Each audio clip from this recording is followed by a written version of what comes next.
and I was tasked to voice it. Apart from energy efforts of Russia and China aimed at establishing the conditions for continuing a substantive dialogue to settle the Iranian nuclear program, including our submission of a draft resolution to the UN Security Council on the 22nd of August, the ministers of UK, France and Germany sent, and the chairman of the UN Security Council on the allegedly insignificant incompliance by the Iranian side its joint plan obligations. This statement is being put by the Westerners as a notification provided for by paragraph 11 of the UN Security Council Resolution 2231 and launching consequent steps to restore the cancelled UN sanctions against Iran. De facto, this cannot be viewed in this capacity. We strongly condemn these actions of the Western European countries and urge the international community to condemn them. No commitments for other states can oblige the others. In fact, we faced the manipulation with provisions of the UN Security Council resolutions 2022-31 on behalf of the European countries of the Joint Comprehensive Plan. The mechanism of restoring the previous sanctions as a snapback represent a unique and complicated procedure which has no precedence in the international legal practice, and the other Western countries can interpret it whatever they like. Moreover, the Comprehensive Joint Plan and Resolution 2231 were developed according to the balance of interests, in the absence of which the agreements just don't work. The current statement of the UK, French and German representatives to the Panama presidency in the UN Security Council is just a part of their campaign to mislead other states to legitimize their claims to use the mechanism previously followed as snapback to settle scores with Tehran. In reality, they have no legal grounds and procedural capacities. The Russian side submitted to the UN Security Council a thorough analysis that these claims are unjustified in terms of the snapback mechanism. China submitted its own interpretation. This topic is not new. Following the United States, the UK and the other European states have stepped forward on the pathway to refuse to implement the obligations of the Resolution 2231, depriving itself of using the instruments Berlin, London and Paris not only agreed to honor illegitimate sanctions against Iran introduced by the United States, but endorsed their own, especially contrary to the coming of the transitional period of the Joint Comprehensive Plan in October 2023. And these countries did not feel their blame. And shifting the blame on Tehran for disimplementation, non-implementation of the plan, Tehran cannot put a complaint into the UN Security Council, as it is provided for by paragraph 36 of the Joint Comprehensive Plan. Their claims that all, as they say, needed steps in this regard took do not withstand the reality. The Joint Commission of the Joint Comprehensive Plan was not convened to consider claims of the Commission, and the Joint Comprehensive Plan with its paragraph 31, settlement of disputes, have not been implemented. It was also stated by the Russian Ministry on the 24th of January 2020 to which our European opponents just forget. We have provided any other explanations during the reports of the UN General Assembly, of the UN General Secretary. The Western countries distort the sequence of events, and the European countries just once again just circumvent all the logics, because this is a true violation of the resolution. The Joint Comprehensive Plan of Action, which was faithfully implemented by Iran, especially after unilateral withdrawal from the nuclear deal of the United States, Iran closed all the questions everyone had to him. And this is reflected, and it is very important, that the West Troika states do not realize this was incorporating the relevant decisions of the AIEA. And Europe just doesn't want to recall all these events. Likewise, all the problems related with Joint Comprehension Plan is due to the Western countries who impeded the restoration of the nuclear deal, although in December 2023 Iran was ready to it. So the dismantlement and the derailment of this Joint Comprehensive Plan cannot be a justification in order to blame Iran for withdrawing from the regime, although these requirements are irrelevant, apart from the attempts a very destabilizing factor which undermines any efforts to search for negotiation solutions that can eliminate any suspects and with the due consideration of legitimate interests of Tehran. I think we need to prevent further escalation of the nuclear program of Tehran. In June this year will have severe consequences for international peace and security. These actions are beyond the legal framework and encourage other states to exercise abuse. Legitimate states of the parties of the Joint Comprehensive Plan, we condemn this position and we call them to revise their decisions, false decisions, unless they are led to the new tragedy. We are persuaded that this policy, due to confrontation, has no prospects. The main task of today is the resumption of a constructive dialogue between the parties involved,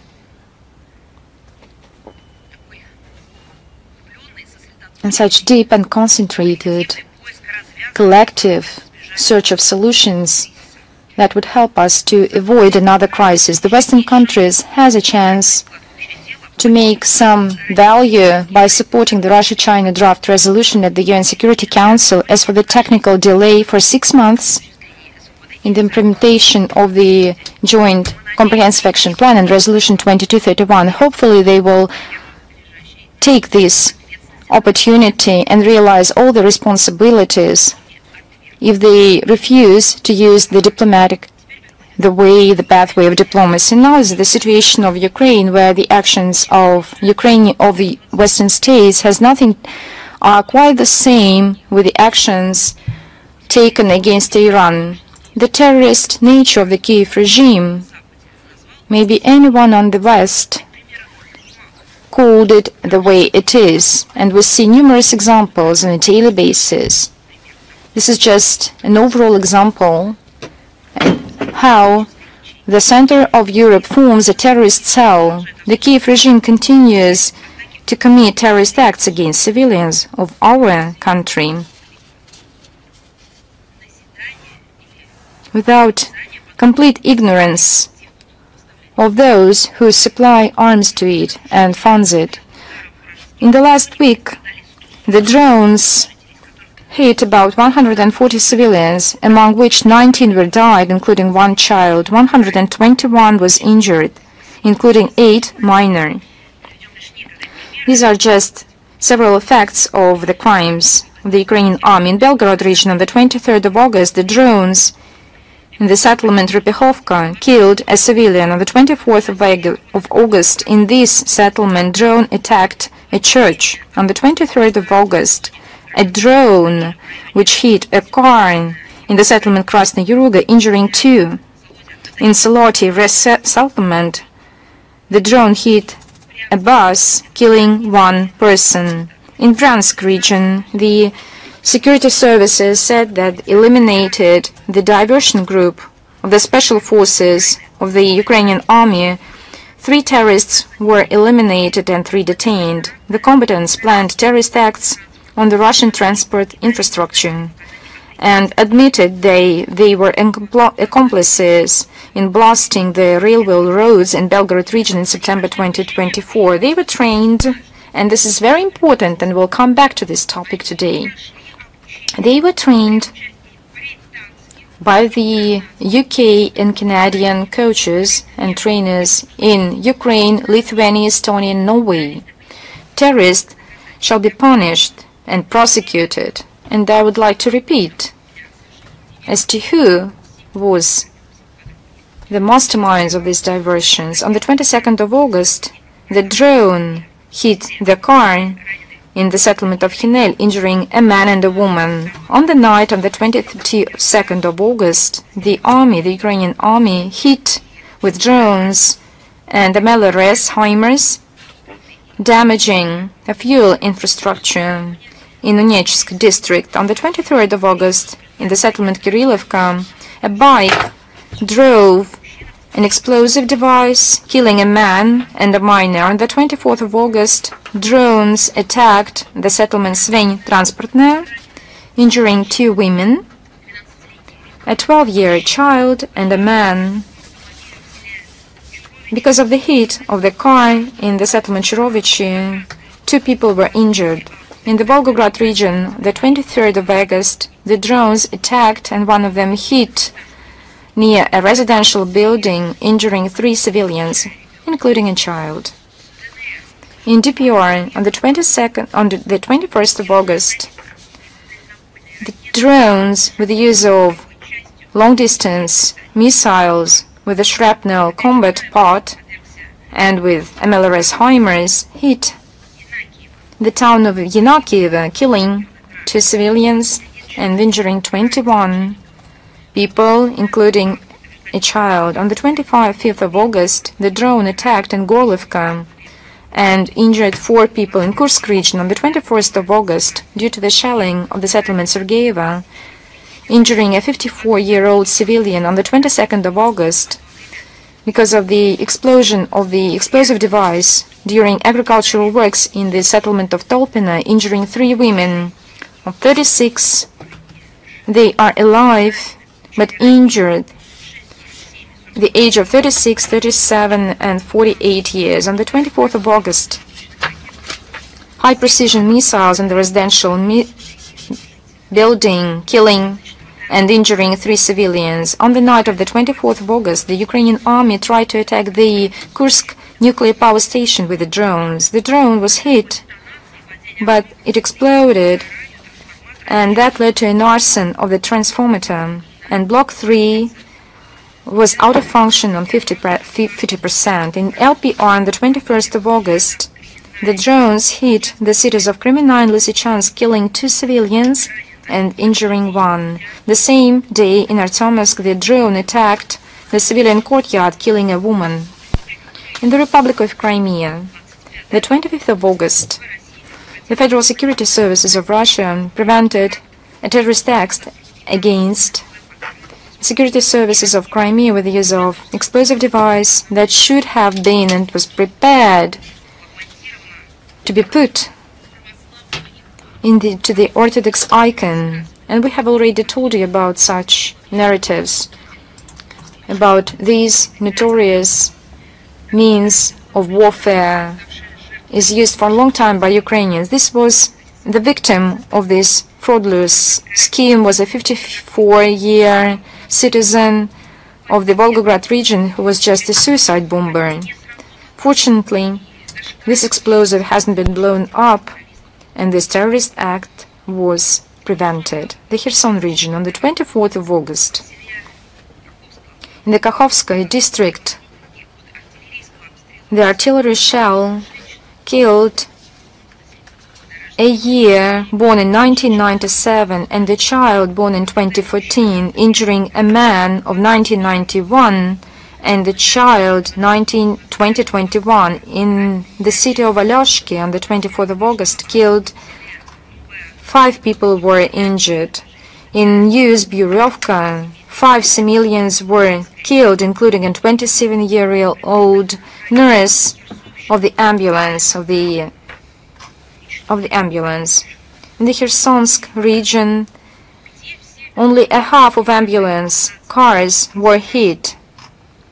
And we don't see any complaints of these human rights defenders, of all those who profess human rights in the West.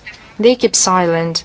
On the night of the 22nd of August, the Ukrainian Nazi attacked the pipeline Druzhba, and we'll talk about this later on today. Now,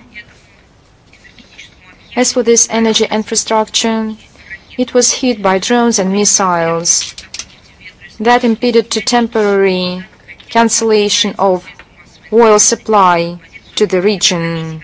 And the European Commission, in response to the request, stated that Brussels, just think about it, does not see any danger for the EU if the oil supplies stop, oil supplies to Hungary and Slovakia. And I wonder, are you colleagues inside the EU? Now, it seems that you are having friends against each other. It seems that you are not for economy, but for the policy when all those who are inside your structure will feel worse. You cannot exclude the fact that in this acute confrontation with the EU majority with Bratislava, such an approach indeed could have prevailed in the EU functionaries. So, if this was true, this is yet another permission to the Kyiv regime to continue its terrorist attacks against critical, important energy infrastructure in the European Union. What is striking more here? Do they want to hear Hungary? All those who on a daily basis claim that they are in solidarity. During an interview of our Foreign Minister Sergei Lavrov to an NBC channel, and was released on the 24th of August, just the other day, you can see the script. The show presenter disrupted, and this is their own habit, citing unstated facts. It was allegedly made by Russia during the special military operation in Ukraine. Some cites from the international humanitarian law. No evidence, although there were no evidence, according to good, in quote, traditions. The Minister of Foreign Affairs of Lavrov sent a letter to the journalist requesting to submit information on the cases referred to. Then the head of our ministry mentioned that the journalist avoided numerous facts of war crimes committed by the Ukrainian army, killing Russian civilians. And we are talking about this every briefing. We tell this on a daily basis with our diplomats on an everyday basis.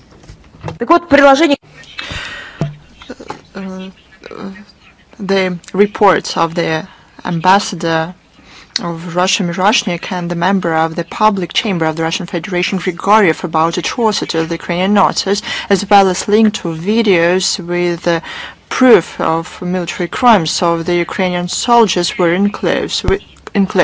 We hope that, given the objectivity that NBC always claim in the covering of important national political developments. The leadership of the channel will show these materials in the air with relevant commentaries. However, it's always been a week, but there have been no comments. Essentially, we would like to know where they plan to publish these materials, or yet again this will show the biasness and propaganda character of covering the Ukrainian crisis in the Western media, including NBC now. But for these crimes that I mentioned, the Kyiv regime is not only responsible but also is punished for crimes in the Kursk region against civilians and Russian soldiers. Long sentence in prison were given to the Ukrainian soldier Pavel Doshenkov, 16 years.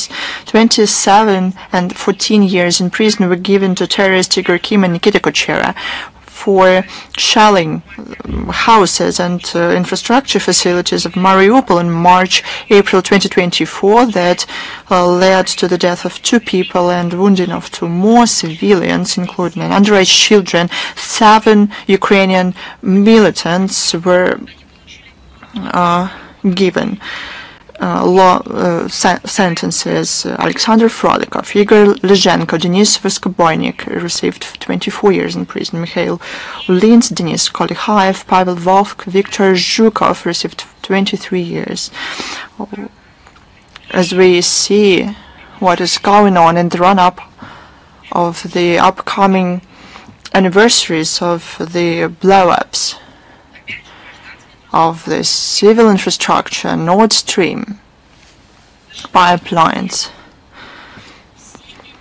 we see the actions of those who for all those years have not been duly investigating these terror attacks on the civil energy facilities. On August 21st in Italy, on the request of the German General Prosecutor's Office, the former employee of the Ukraine Security Service, he is suspected to be involved in the blow-up on the Nord Stream since September 2024. According to the media, he is also investigated on the involvement of the blow-up of the Sea oil tanker in February this year. But we will go back to this story later on. Now about the peace process. It is forgotten and remembered once again.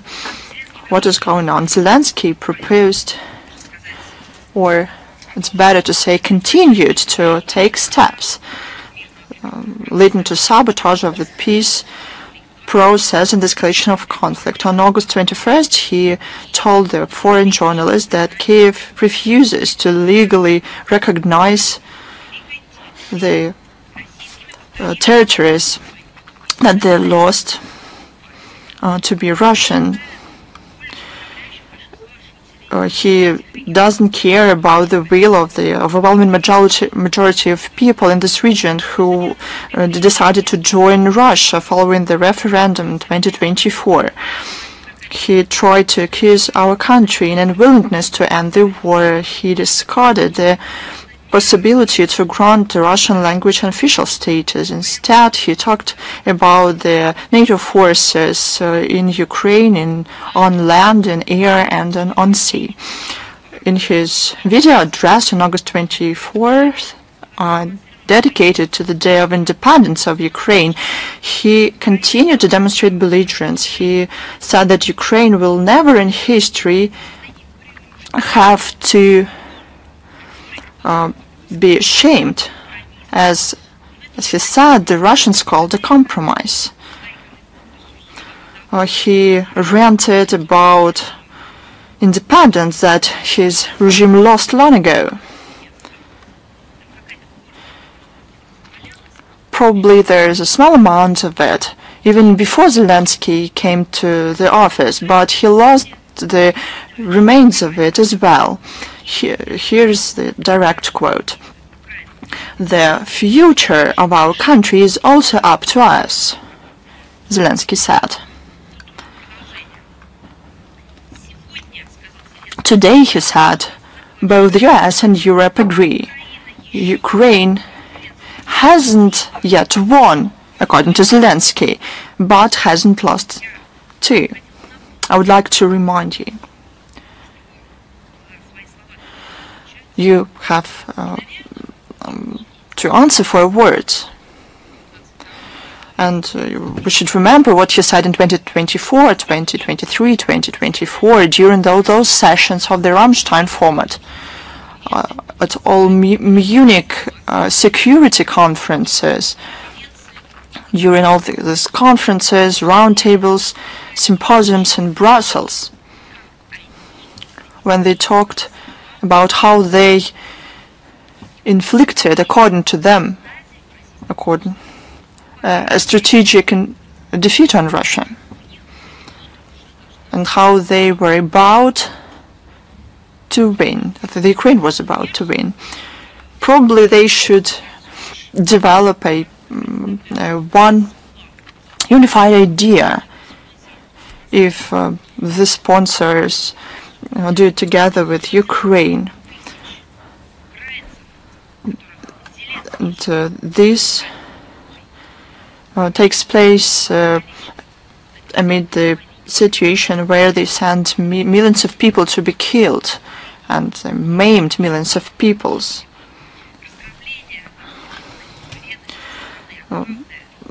It takes place amid plunder of the country that long ago lost its sovereignty, and the main thing amid the losses of the Ukrainian army in the front. Zelensky also boasted to the Brussels that Ukraine does not ask but proposes alliance and partnership to the EU. I would like to ask. Probably it is high time you answered for words. Do you remember when Zelensky, together with his regime, defends the European Union, NATO for, according to him, Russia and so on? Probably he should say that he lost it. He wasn't able to do that. It's not a base for Europe against Russia, and they don't defend anyone. It turned out to be hilarious, and the EU a lot can argue with such statements. Oh well, let us talk in these terms. Zelensky not asked, but proposed for more money to be given to him. Negative treatment among the EU countries, especially in the agricultural sphere, is well known. With such a partner, Europeans will face dubious prospects of having stolen armaments and fled Ukrainian Nazis. One more fact here. On August 24th, Zelensky, during the press conference with the Prime Minister of Canada, hinted the preparation of yet another bloody provocation in the DPR. He said that the long-range strikes in Donbass, I quote, very positive results. He also announced some surprises for Russians and hoped that Ukrainian forces will be in Ukraine. The Prime Minister supported this idea, followed up on this idea, and promised to send $500 million for drones within the Pearl program for Ukraine. You know what's surprising? The words. I'm not even talking about body language of Zelensky, but even the words that he uses repeats the words of the heads of the terrorist units of the past. Now about those who sponsor all this.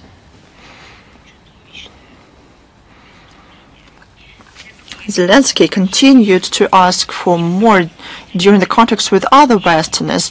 At the meeting with Prime Minister of Norway on August 25th, he said that Ukraine needs some $1 billion monthly to procure American weapons.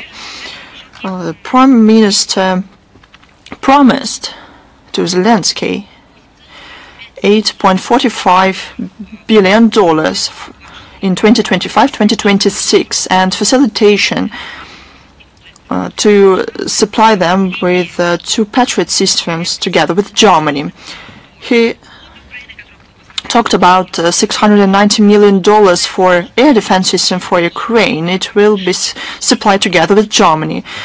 Defense Ministry of Ukraine, following the visit to Kyiv of Defense Ministry of Sweden, said on August 24th that they reached an agreement with Stockholm about the joint production of defense products on each other's territories. Callas kept up with them on August 22nd in the era of the BBC Today. She said that Russia tries to lure Europe into a trap when it talks about retaining the Ukrainian territories, as she said, in an attempt to justify the further money from the pockets of the Europeans to pump Kyiv with weapons. She said once and once again that the most effective security guarantee of Ukraine is the strong Ukrainian army, but it did exist. The Ukrainian army was really strong, but it was destroyed by European bureaucrats with those supplies. Isn't even this evident fact cannot be acknowledged by them? They destroyed everything. They're destroying the Ukrainian people. They continue saying that more weapons for Ukraine will help the country. Security guarantees continued to be mentioned by the aide to the Ukrainian President Podolak. He said that Moscow should know that Ukraine has missiles of smaller range, but also middle and longer range that can hit targets up to 2,000 kilometers away. But every day they have less and less people. First of all, because Brussels and the president of Ukraine kill those people. Second, because people flee the Ukrainian armed forces. Let's look at the statistics. Those are fantastic figures.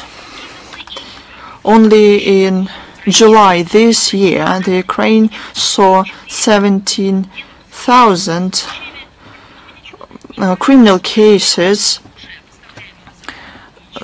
because of the abuse of the weapons supplied by the West. No, these are cases on desertment. From January through July, the number exceeded 125 cases, and since the beginning of the armed conflict, they are almost 250,000. According to the unofficial data, about 400 Ukrainians every day leave their positions. It means that every month about 12,000 people leave the front.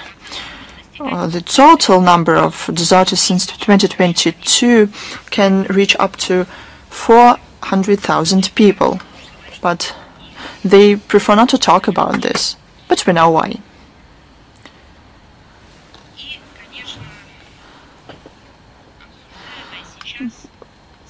And of course, let's talk about the main narrative that they are discussing right now, that they started to fantasize about. This is besides the weapon supplies. It's security guarantees. Look at this. Security guarantees were mentioned by Podolak. The same idea was followed on by Ursula von der Leyen. She once again, and I think she's really into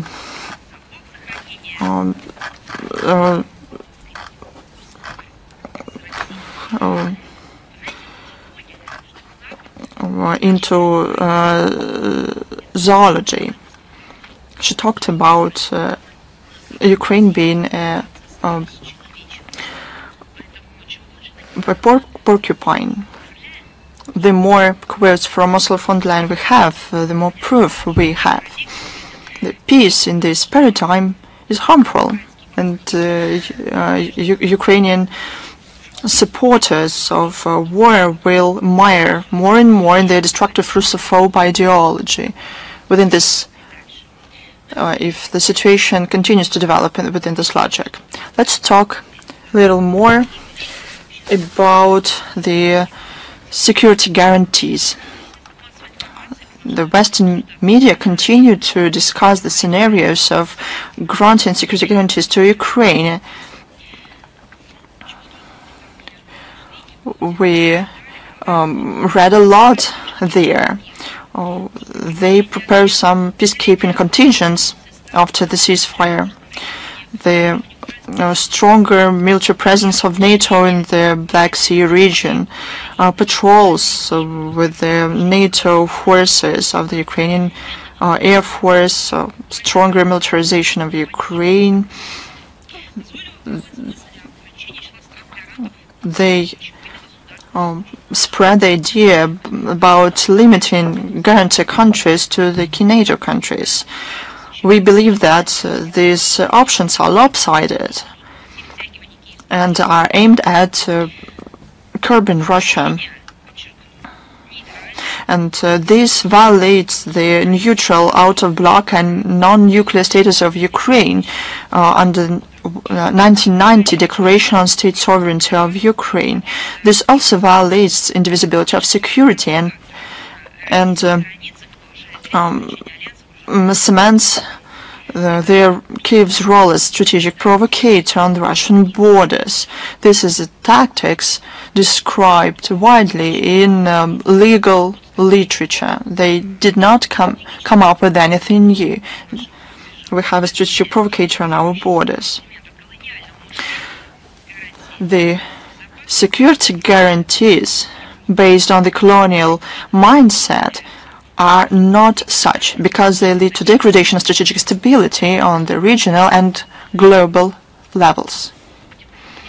We have to understand that security guarantees is not a condition, it is a result of peaceful settlement based on the removal of the root causes of the crisis in Ukraine that will guarantee security of Russia as well. We believe that, among other things, it should include demilitarization, denazification, neutral, out-of-bloc, and non-nuclear status of Ukraine, recognition of territorial realities, ensuring of rights of Russian and Russian-speaking peoples, and stop and seizure of persecution of the canon orthodoxy. This should consider the interests of Russia. It cannot turn Ukraine into an animal, and those are words of Ursula von der Leyen. What did she say? She talked about steel porcupine.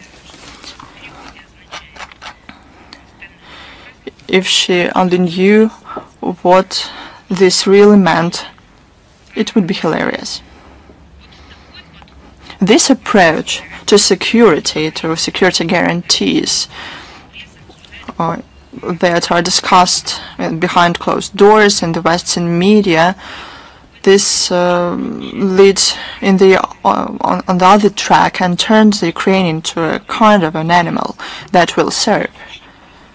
as the source of threats not only to Russia and Europe, that will be set against Russia.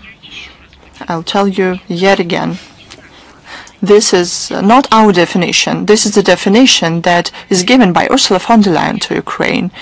This is how the West sees Ukraine in future.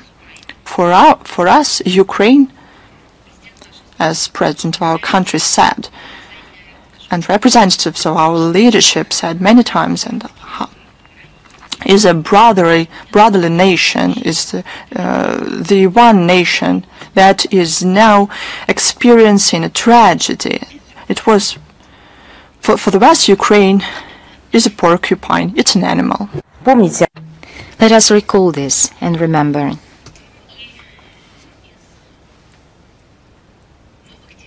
Now, as for the new technologies, I think you might think this is just about construction of some new high-tech industries in Ukraine. This is about new oppressive means used by the Kyiv regime, which invents new oppressive ways.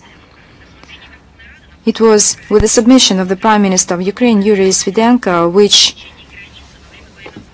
provides for the criminal punishment for the crossing the border and providing huge fines and deprivation of freedom up to 3 years. Political scientists has called and proved that this was a dictatorship in Ukraine and warned about the splash of protest movement once this law is adopted. And what is striking, but we've seen a lot from the Western countries, but here we see a fantastic sight. In Zaporizhia region, the Russian army found the anti-Russia literature published and funded by the EU. Long before the special military operation, these books were stored in the libraries of the region and used to work with the audience of different ages. This was not just legitimate. This was a recommended literature. Let's have a look what these books contain. The books for the youngers contain a pretext of the former head of the EU representative in Ukraine, of Yug Mingarelli. He worked in this capacity between 2016 and up to 2019. There he calls little readers, and I quote, to stand with the European ideas and fight against Russia.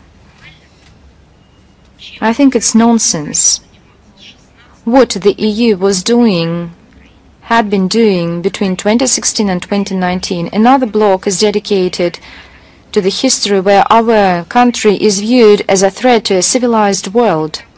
Moreover, it is known that in the 90s, the foundation of the Canada-Ukrainian Center of the Krupsky Library in Donetsk, official Ottawa and ambassador of Canada in Ukraine, Francois Matsys, transferred dozens of books of extremist and nationalism,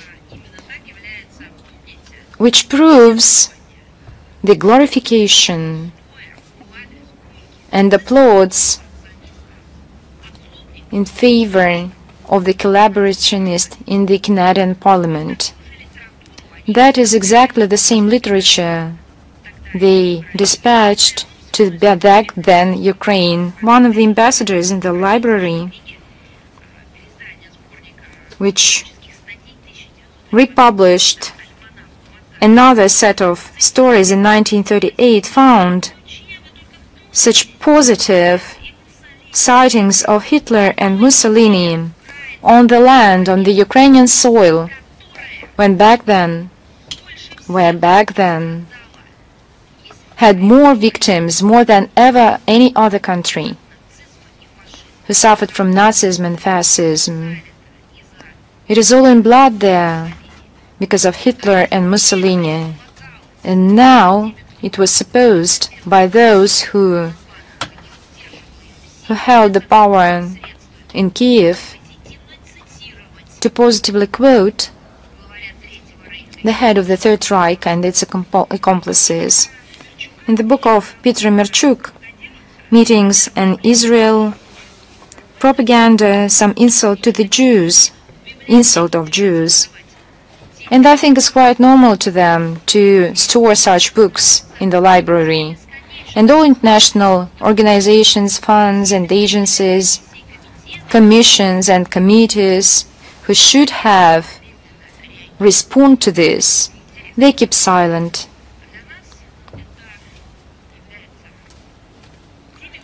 And these are the facts to us which reaffirm the relevance of objectives to demilitarize and denazify Ukraine and to eliminate all threats coming from its territory, and all the targets and objectives will be achieved as set by our leadership. And we will continue talking about Ukraine. As you know, on the 17th, 18th and 19th of August, the Ukrainian armed forces at least 3 times with drones attacked the infrastructure, and we briefed about that today, of the Druzhba pipeline.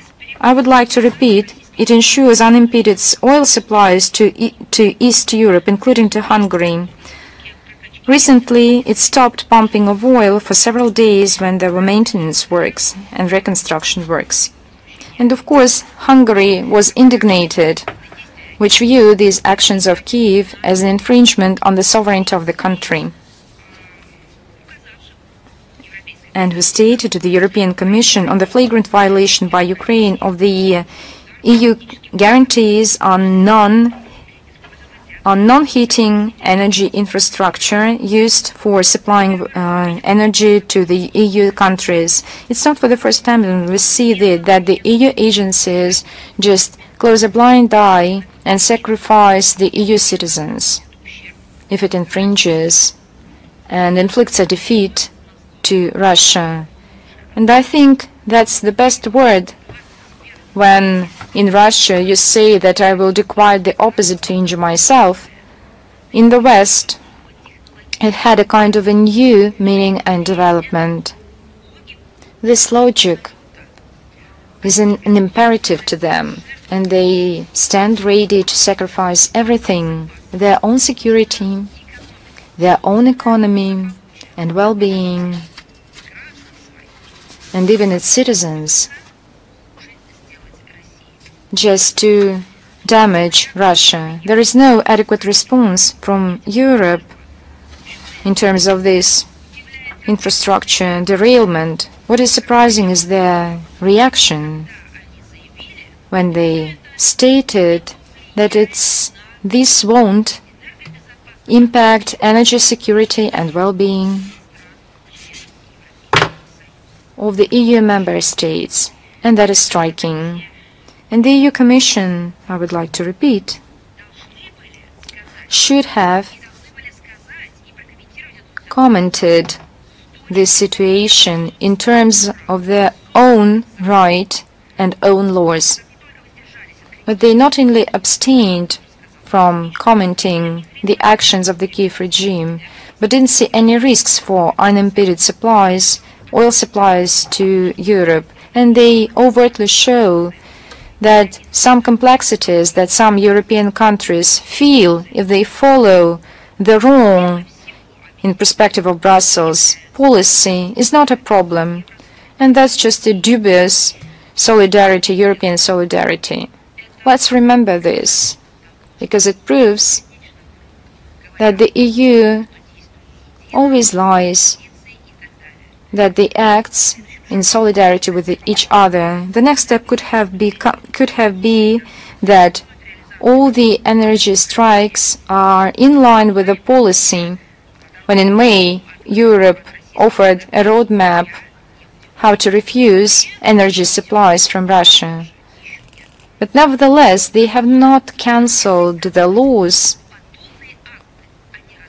which view the same acts as terrorist acts. It is obvious that the Brussels and in the Kyiv regime gave a carte blanche to Kyiv regime to heat any energy infrastructure in Russia, and by becoming accomplice to the terrorist actions of Kyiv.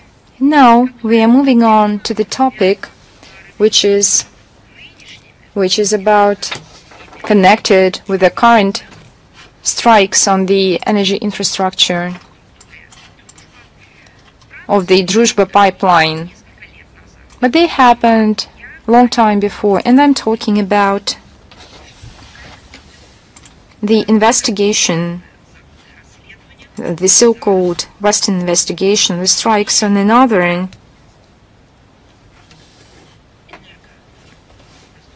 energy infrastructure, Nord Stream 1 and Nord Stream 2 gas pipelines. We have raised this topic on many occasions. On the 26th of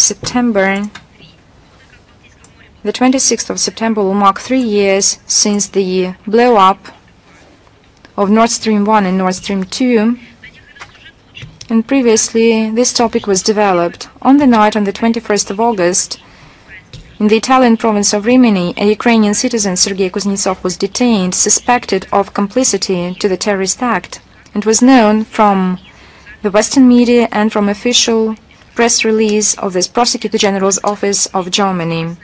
There is an interesting picture. It's not being formed itself, but they make us believe in it. If one Ukrainian, with his friends, divers, just blow up just in front of the NATO with all their surveillance aircraft, warships, drones, satellites, the pipeline, so gently and so softly, not touching one of the 4 existing other pipelines, then NATO as an organization which is incapable to ensure its own energy security should be dismissed for incompetence. By the way, the investigation carried out by Brussels, does it understand that they just lost out of their sight all these acts? Whether they condemned anyone, maybe someone was dismissed just because of that. That's a very interesting question, I wonder.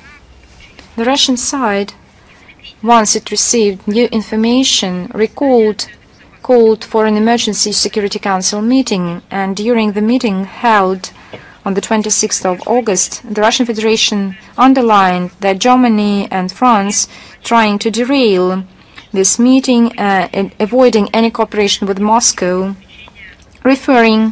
unconvincingly referring to confidentiality and non-politicization in this issue. Oh, that's a very interesting case. Just in 2022, President Biden and the State Department and Victoria Nuland stated that they would destroy this energy infrastructure, Nord Stream 1 and Nord Stream 2. Within a year, within 6 months, they did so. And now they offer to us a non-politicized story. We not politicize it, we qualify it as we should. It was said that this investigation is just a coincidence up to them. It's just to lure away from the facts and cannot establish the full picture and does not give the straight answer to the key question: who is the mastermind and who is the perpetrator? The attempts to shift the blame of the blast of these infrastructure facilities to the non-professional divers without any serious state support, to mislead the investigation, are just irrelevant. I would like to mention that in line of this policy, the Western countries continue to submit to the UN Security Council insufficient information and ignore its international obligations according to the International Convention on Bomb Terrorism and International Convention on Suppression of the Financing of Terrorism.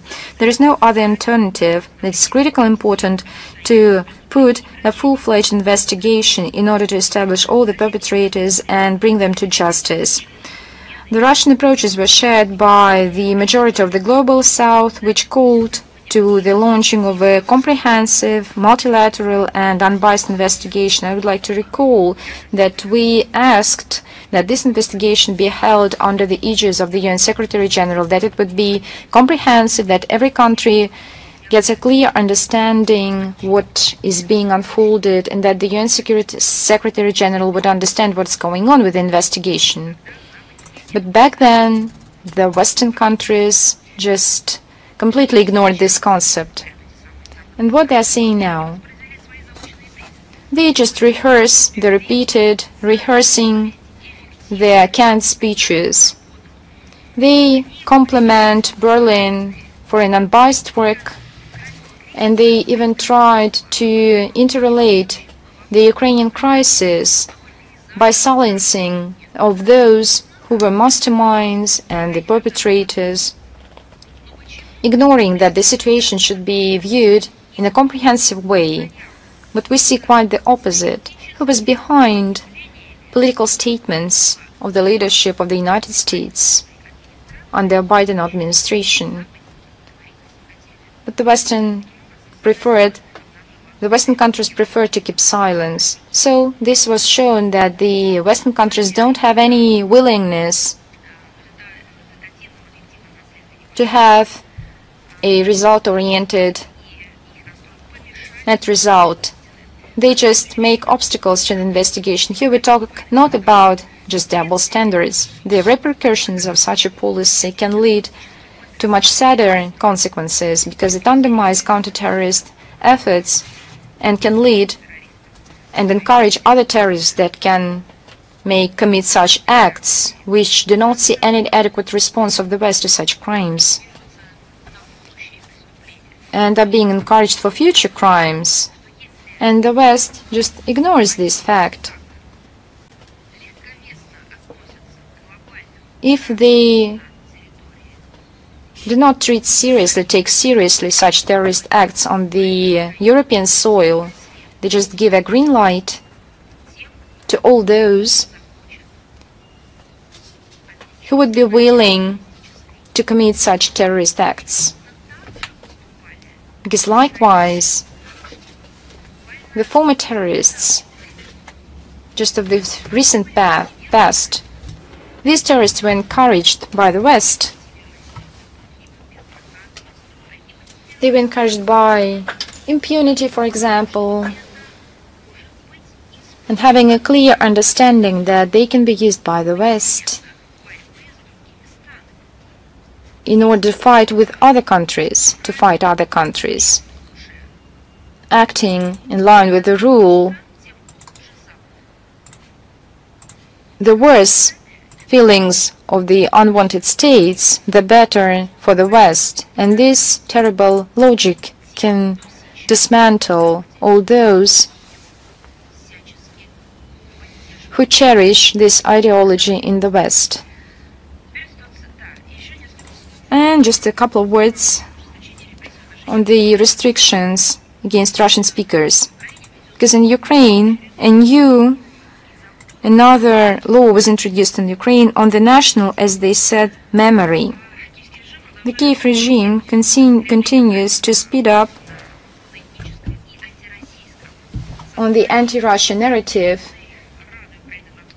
The Verkhovna Rada adopted the law on the basis of the state policy of the national memory of the Ukrainian people, and it develops the so-called decommunization law, which ultimately enshrines neo-Nazism as a state ideology. The new laws introduces an ideology on the formation of the Ukrainian identity as a result, and I quote, "The liberation fight against foreign supremacy in the 20th century and war," and I quote, "for independence against," and I quote, "the Russian aggression starting from the February 12, 2014. And I wonder whether this liberation war was against whom? Maybe against Lenin, who wrote some memoirs on how to develop identity. Now these crimes are being qualified by Ukrainian regime as a proliferation of non-proved information and equated, and I quote, to the Ukrainian propaganda.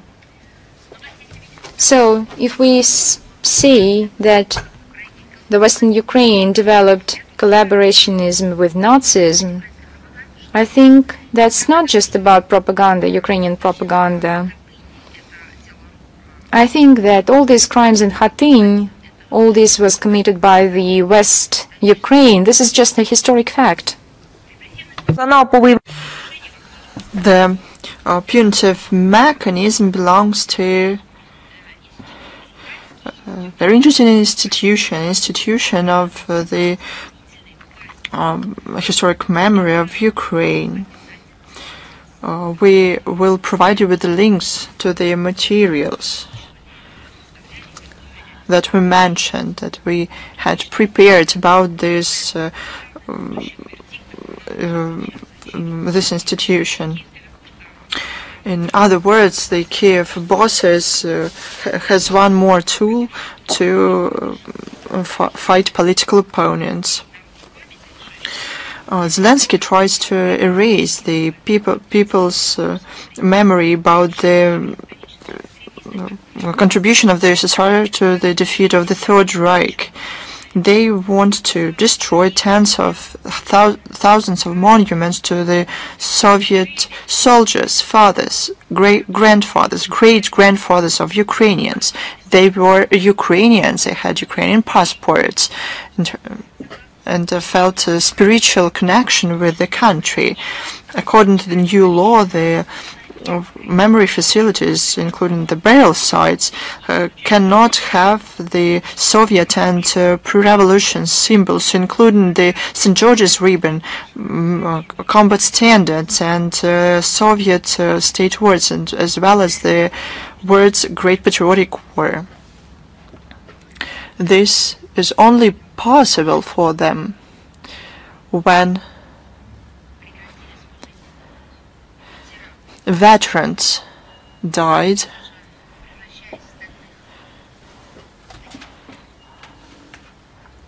while turning into steel porcupines. Even in this case, they couldn't have looked the veterans in the eyes. They couldn't have talked to them. They couldn't have continued being their children, great children and great grandchildren. Veterans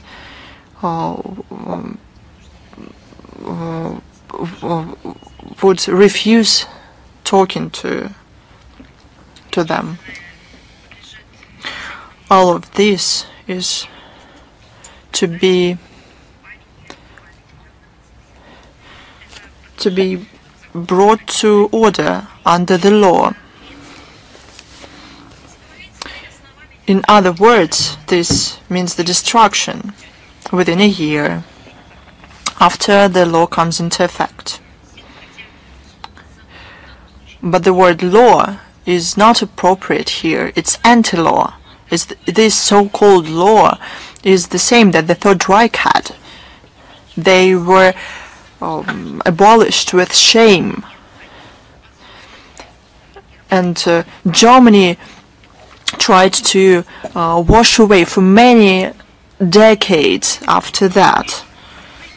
This document that shows of the charts hostility against Russia and the Nazi essence of the authorities in Kyiv include the glorification of fighters for independence of Ukraine in the 20th century and persons who committed heroic deeds for the sake of Ukraine.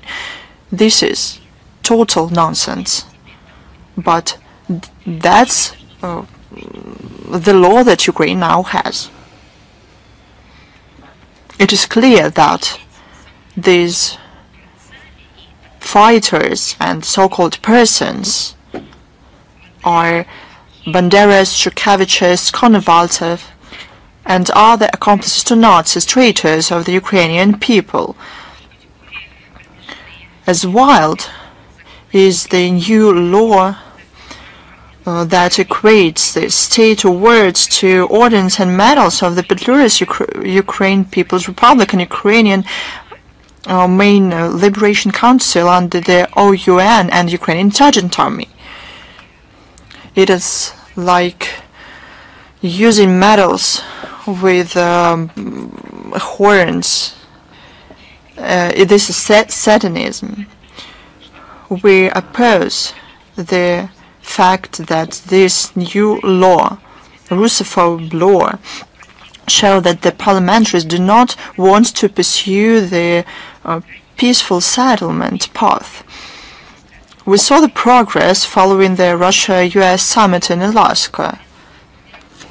And the global majority talked about it and welcomed it. Welcomed such negotiations and meetings. We call on the relevant international structures to analyze this new Ukrainian law and give it the principled evaluation. Everyone has to do that. Now about the situation in Moldova. The last weekend marked an important date, the 81st anniversary of the liberation of Chisinau from German and Romanian invaders that took place during the glorious second Chisinau offensive of the Red Army. The patriotic forces organized a number of actions. The central event was the large-scale March of Liberation. Only in Chisinau, this event brought together more than 10,000 people. The Moldovan authorities, however, who pursue the policy of historic revisionism and whitewashing Nazi accomplices, ignored this date. President Maia Sandu, following the guidelines for all prospective members of the EU on August 23rd, said anti-Soviet statement, made an anti-Soviet statement dedicated to this anniversary, dedicated to the anniversary of signing of Molotov-Ribbentrop Pact. She tried to draw historic parallels with the modern period, that ostensibly some politicians want to involve the country back to the darkness of dictatorship and fear. If she talks about Molotov-Ribbentrop Pact, we should remember that it was the last of a similar pact signed by the Westerners. She should remember about Munich agreement and Nuremberg Tribunal and its outcomes. The Moldovans in their comments noted with sarcasm that probably Sandu wrote this post about herself, because it's under her rule that Moldova turned into a totalitarian state, where the power is usurped by a small group of people who work not only the internal Moldovan forces, they work not only into EU integrational forces, they work for the neighboring Romania, because they have Romanian passports. Globally, they work for the Western forces who want to turn Moldova into yet another center for confronting Russia.